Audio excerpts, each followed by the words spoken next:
For centuries, wild deer have shaped the landscapes of the UK, but today their growing numbers present challenges for rural businesses, habitats and road safety.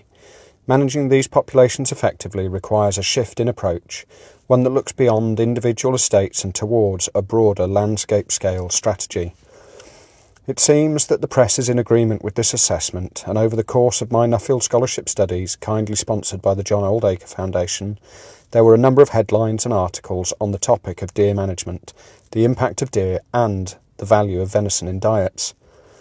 This relatively public acknowledgement of the challenges presented by overpopulation of deer, as well as the benefits of their proper management and value in the food chain, lent support to my study topic of landscape-scale management of wild deer to combat impacts on habitats and rural enterprises and produce sustainable venison in the UK.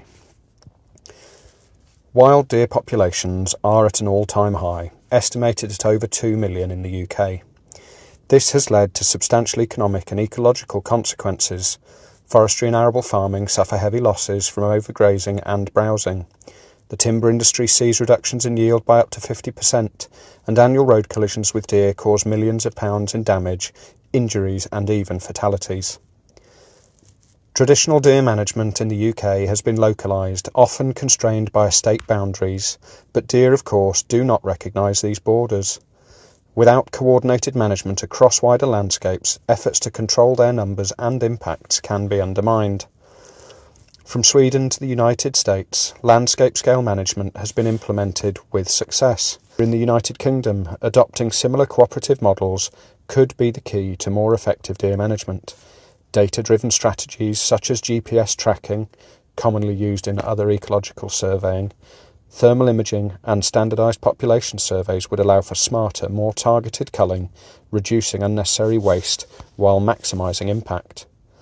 There is also a significant opportunity hidden within these challenges. The UK imports around a third of its venison, despite an abundant domestic supply of wild deer. By integrating more wild venison into the human food chain, we could turn a problem into a sustainable resource, reducing imports, supporting rural economies and promoting a high-quality, environmentally friendly protein source.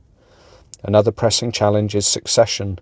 The majority of professional and recreational deer managers in the UK are ageing, with few younger replacements entering the field. Encouraging new entrants into deer management through education, mentorship and accessible training will be critical for the future of sustainable management.